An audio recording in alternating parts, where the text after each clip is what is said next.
everybody. Sean and Kelly here, Price and Price Group with eXp Realty, and what are we talking about today? Today we're talking about the different types of representation in Virginia as it relates to real estate. Okay. Of course. Of course. Here we go.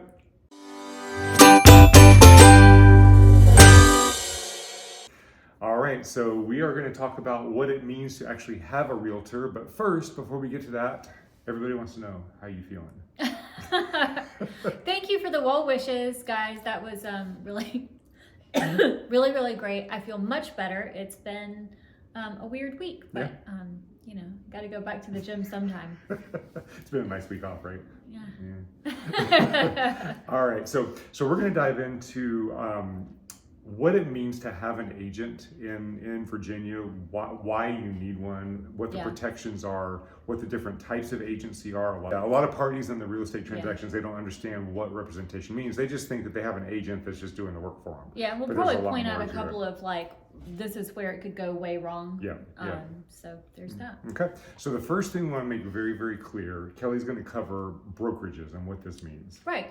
So when you sign an agreement to work with an agent, that agent always has we call it their licenses are hung with a broker. Yes.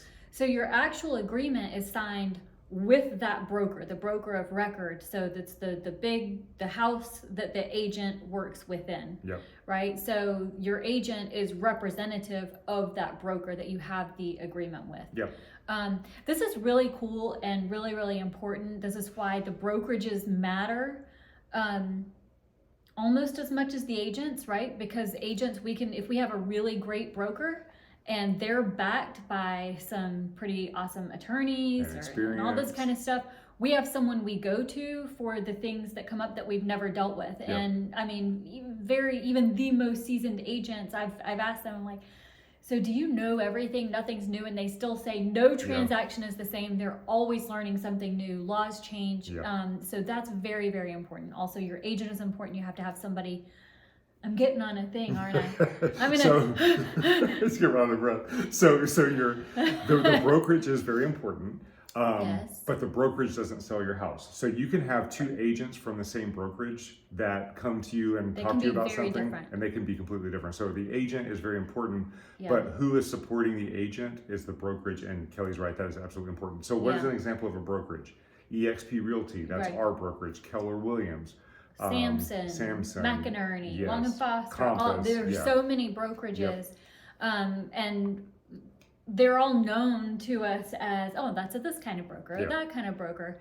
But still, it's the agent, I think, that matters more than the broker. Yeah, the agent's most important, And any agent is not stuck with a specific broker, right? So you'll often, maybe if you have your agent and you'll see that, oh, they're with KW or they're with eXp, or they can move around, and they all have very different reasons for doing that.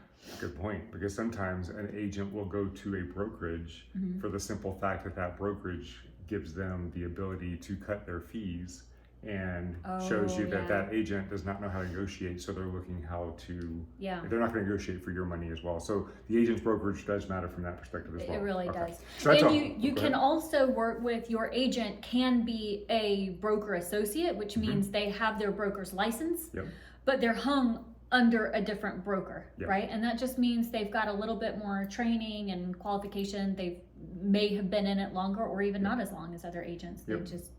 But they're still with that brokerage. Okay. Now, in a rare case, you might come across an agent who is actually their own broker. That's a boutique situation, but that's very rare. We haven't seen that very often. Typically, the broker of record, they're busy helping all of their agents. They're not usually out in the field working, producing. Right. That's right. Okay, so we've clarified that. Now, why is it important as a seller to have representation, as a buyer to have a representation? A good example of this is if you're buying a new build.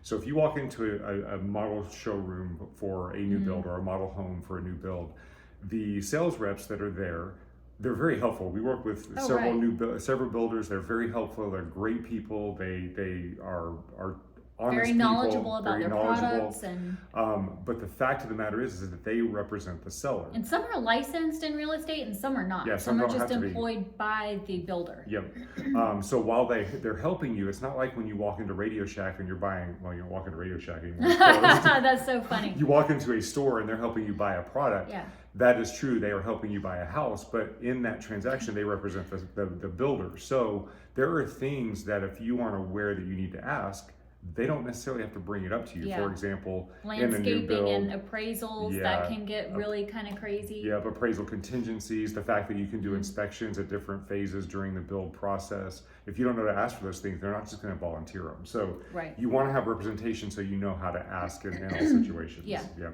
Okay, so the first thing that we need to do. Oh, and if you walk into an open house, and let's say you're a buyer. So we're outside of the builder. Yeah, now we're going situation. to a buyer situation. Yeah. You walk into an open house, you don't have an agent, or you do have an agent, but you're talking to the agent at the open house.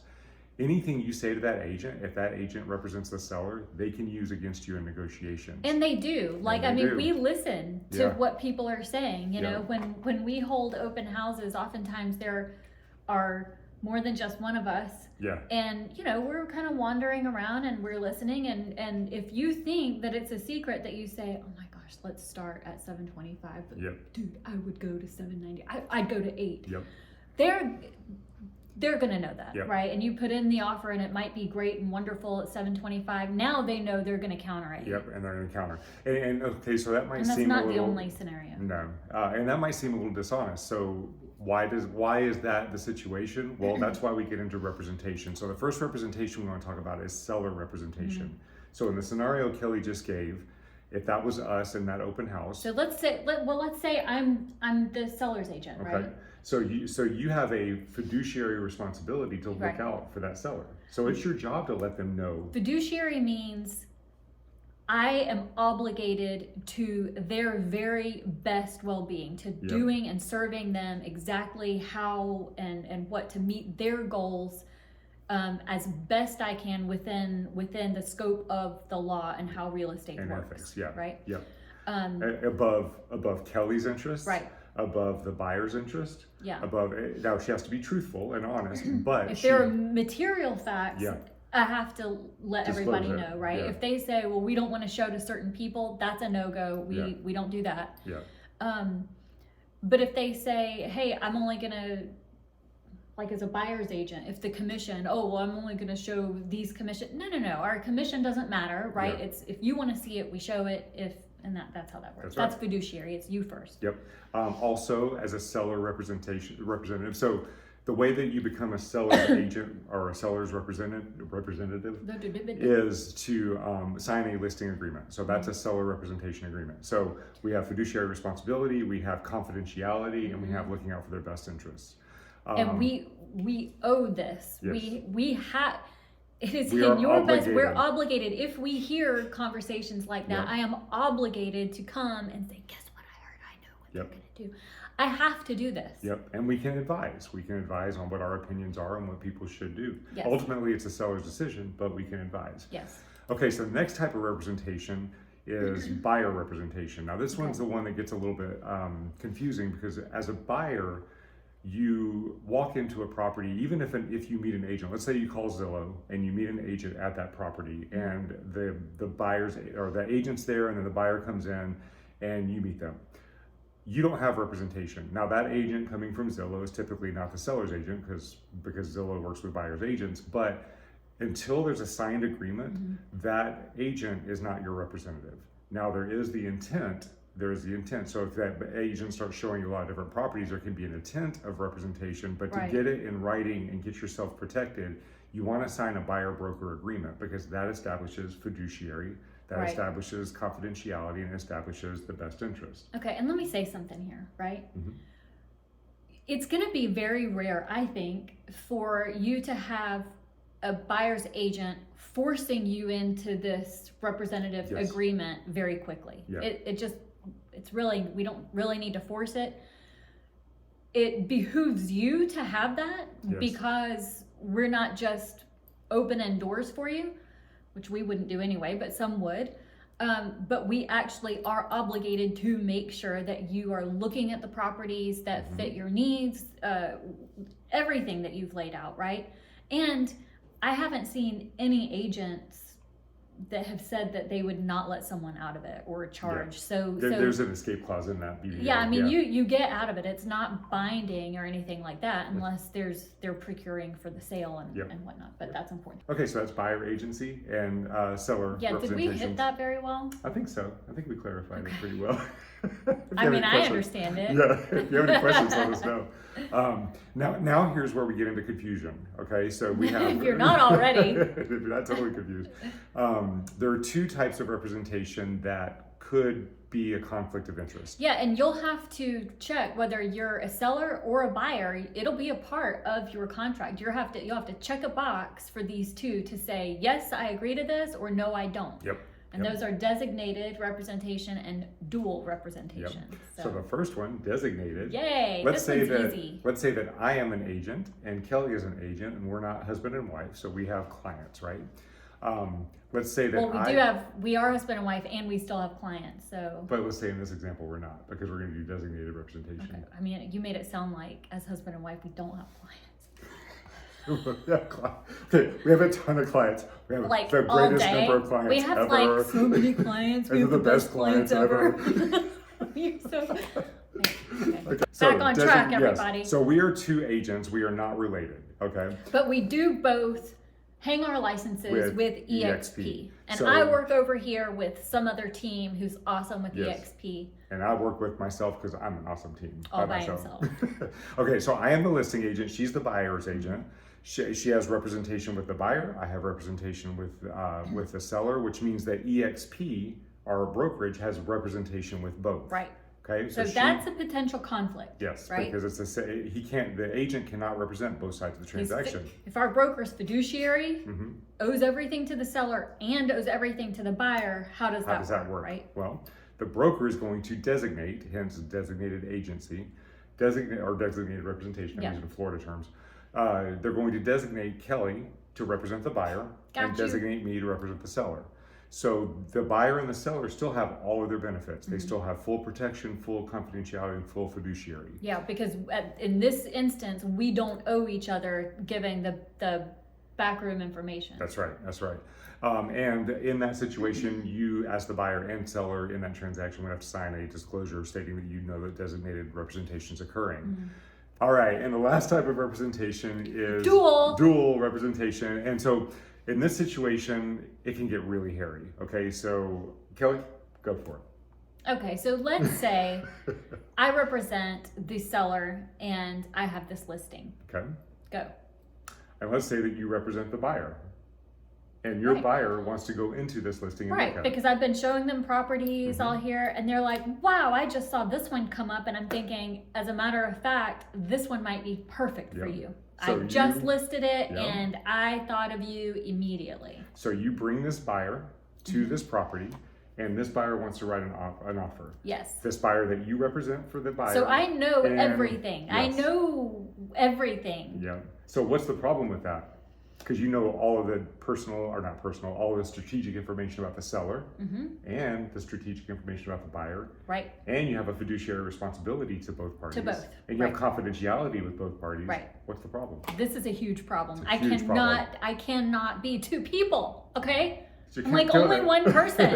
It's spectacular. I can't be everything to everybody all the time. And so for that reason, we don't practice that, but we will ask you to sign that so that you are not hindered from having us show you any and every property out there that you would want to see. And clarification with what she's saying with that is on the buyer's agreement and on the buyer representation I already clarified that. On the seller agreement, there's a box that says that you agree to that, and then you can see the property, and then we would bring it up. Okay, all right, so those are the four types of representation: buyer representation, seller representation, designated representation, and dual representation. And we also did touch slightly on unrepresented. Yes, we did. Unrepresentation. Yes, we did. And which we is not more representation after all. Yeah.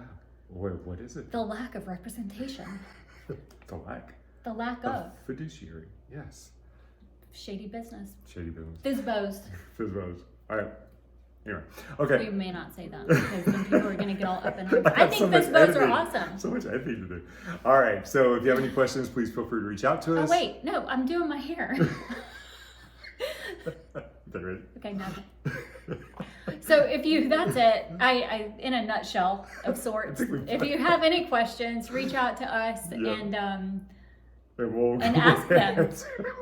That would be a great idea. All right. Okay. Ask your questions. All right. We will see you guys next week on the Market Report. Okay, so here we are with what has happened in the last 7 days of the Northern Virginia real estate market. Ooh, 14 for me.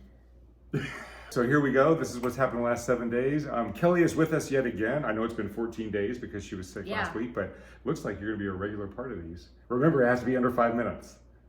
Okay. I got this. Okay.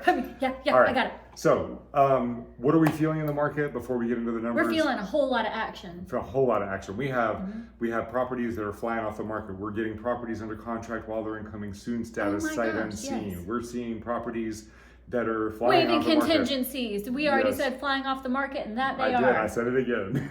We don't have time to say things twice, Sean. That is true.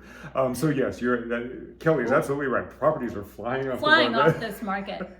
Okay, so let's get into the numbers, but in all seriousness, there's a whole lot of activity right now. Inventory is still not picking up significantly. It's in an upward trend, but buyer activity is skyrocketing. And house prices are still also going up. They're going up. All right, so let's dive into the numbers. Okay, so as always, our orange line is our buyer activity. Our blue line is our inventory. So you can see over the last 7 days, buyer activity did increase. Inventory actually dropped a little bit, but you can see the trend for inventory is not going to print because I don't have my pen ready. Oh, that's not the right one. Okay, hold on. We don't have time for this. I got a memo that said we had to be done in 5 minutes. All right, so you can see this was the window to buy because activity was slow. This window was sitting right here, but we see inventory. Like we said that during that time. We said that very many times. The inventory is starting to increase because we're going into the spring market. Whoop, whoop. Look what buyer activity is doing. It's increasing significantly. So this gap here is what's causing the strength of the seller's market. So we are moving more and more into a seller's market. What's that going to do, everybody? Prices up, competition up, multiple offers. Buyers are going to have to be strategic.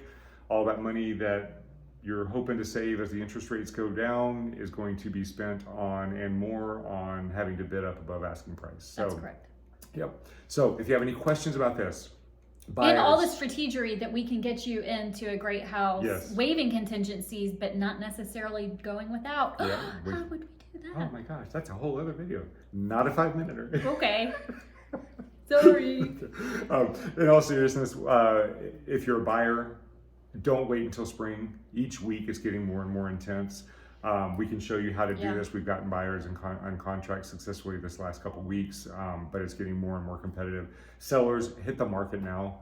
You're gonna hit that market. You're gonna have more inventory coming on over the next several weeks as we go into the spring market.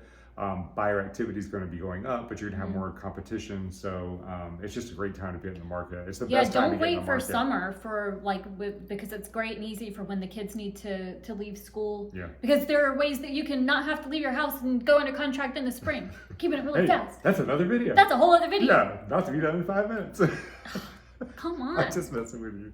All right, anyway. If you have any questions, anybody. All right, anybody. If you have any questions. Anybody who's willing to listen. Let us know. Overall summary, the gap is increasing. We're moving into that stronger seller's market. So you got to be strategic out there. Okay. Hey, everybody. We have Tatiana with us for the Mortgage Minute for the week. Missed you last week. Hello. How are you guys? We're good. Very good. So what's going on with the interest rates? It seems like they were coming down quite consistently, but are they still coming down? Are they starting to trend up? What's going on?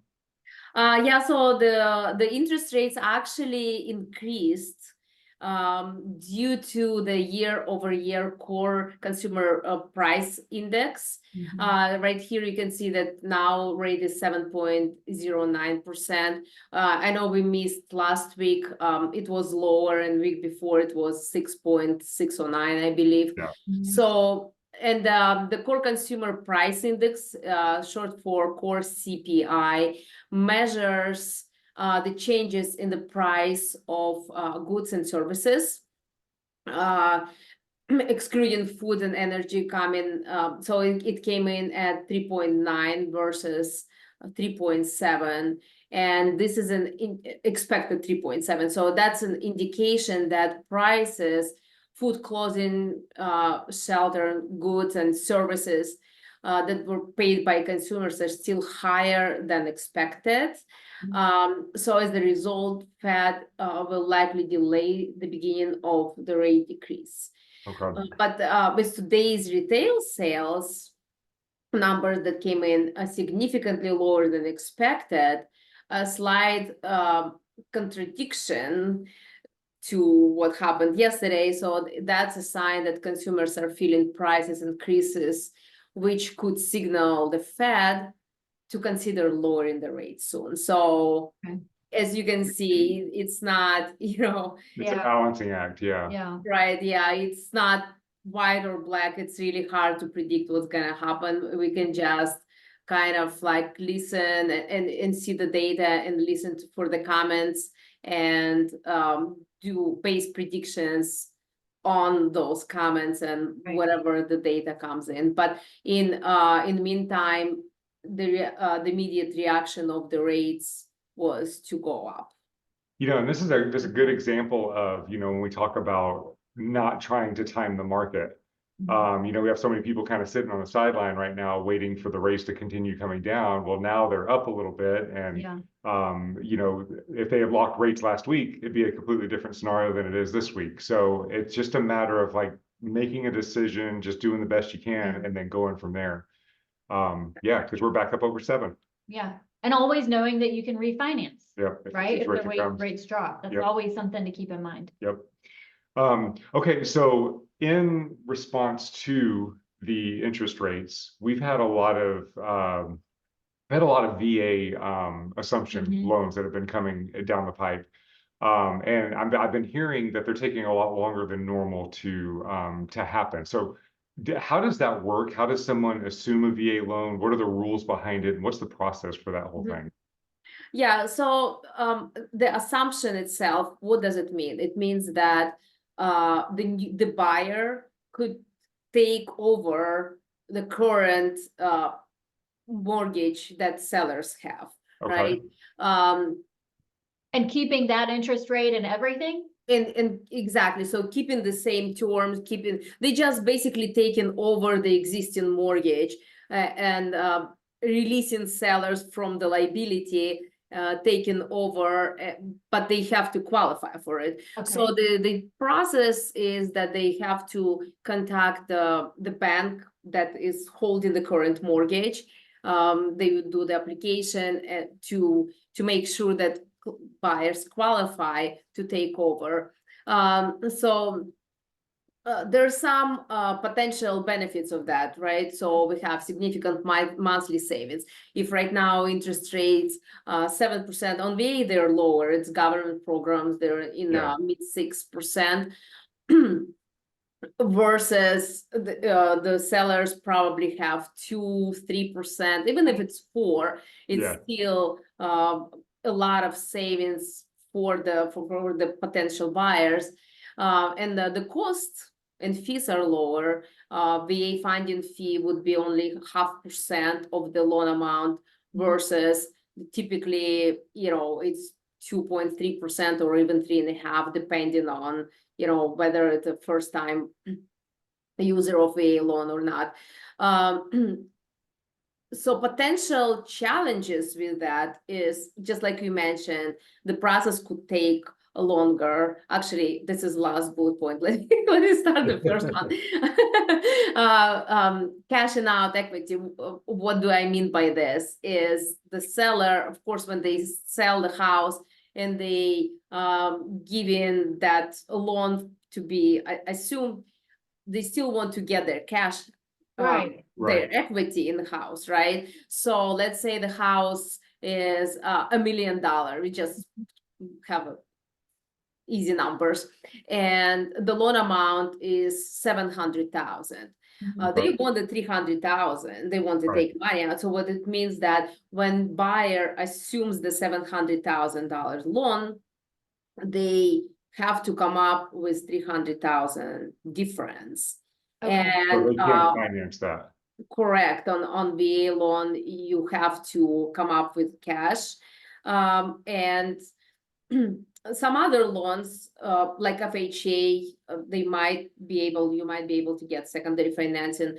Some conventional products also are assumable, like Okay. adjustable rate mortgage products. So you might get a second financing, but with VA, you cannot do that. So you have to come up with money. So if you have money, you can do that. That's fine. Right. It's good idea. The second potential challenge is impact on the VA entitlement. That's challenge more to the seller than to the buyer. Okay. If the buyer is not a VA eligible buyer, is not military, active duty, or veterans, they still can do the assumption, they can take over the loan. However, the seller will not get release of their entitlement. It means that that entitlement is going to be held up with this property until the buyer refinances, which is probably not going to happen if the rate is 2%, right? Yeah. Or if they sell the house. Only after that, that entitlement gets released. And what does it mean to the seller? It means that they potentially might not be able to get another VA loan, or they would have to put money down. It's actually a myth that you can have only one VA loan.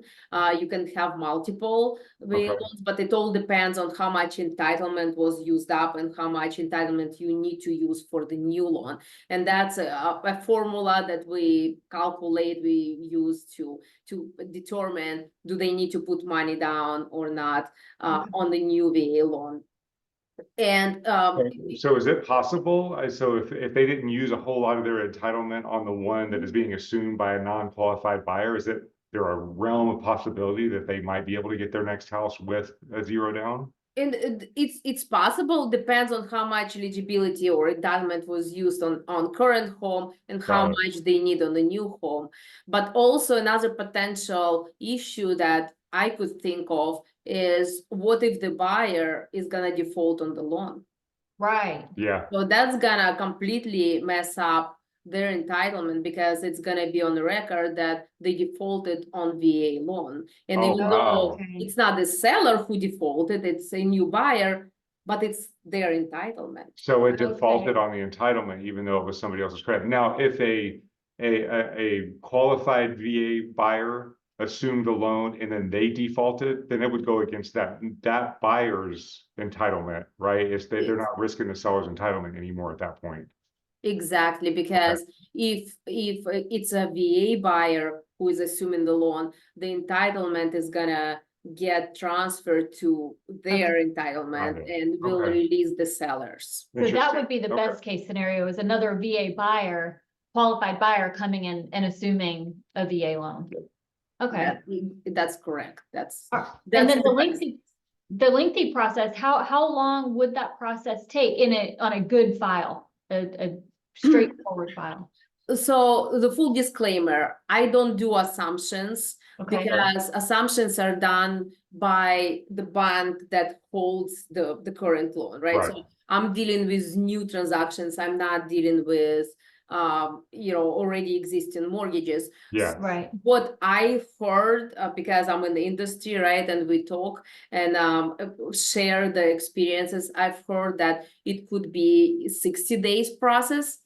However, I think it all depends on the bank and how bank is familiar and efficiently working with the assumptions. I compare it, I think we spoke about it before, right? So I compare it kind of like when we had times with foreclosures or short sales, when, in theory it exists, but nobody knew how to deal with that. So the same thing is here. Assumptions were here forever, but this is pretty much the first time it actually, being used. So the banks don't really have a system and process or good system and process. So it's a learning curve for them. So maybe now it's faster than before, or it all depends on the bank. Maybe some banks that already dealt with a bunch of them, they know how to do it faster. And for some it's a still new thing, and it will take longer. Short answer to the question is it's gonna all depend on the bank. And you need to talk to them and see how long it's gonna take. Okay. Right. Yeah. All right, well, That's really good information. this is helpful. Yeah, I think this will help a lot of people. So from a seller's perspective, just if they just need to understand right now that it could take a little bit longer for settlement to occur. It's a benefit. It obviously is going to be enticing to people to be able to assume that low interest rate loan, but they just have to understand that they're going to be on the settlement timetable is going to be pushed back. Right. Yeah. Okay. Yeah. All right. All right. Oh, I have one more little quick question. So let's say in that scenario that you said where the VA, the loan balance was 700,000 and the house was worth $1 million. Is the appraisal an issue? Does it only have to appraise for the 700,000, or is there some kind of a debt to income ratio that transfers into the new assumptive situation? So I think that I'm not 100% sure on that, because in general VA loans, they could be 100% loans, right? So I think as long as the value comes in at 700,000, we are good. And I think it's for buyers' benefit to do the appraisal to see how much actually house worth. Do we need to give them 300,000 or not? Okay. Interesting. Yeah. Okay. Good. Very good. Do you have any questions? No. Okay. Awesome. All right. Do you have any questions for us, or are you all good? No, I'm good. So I'll see you next week. I'm so excited about that.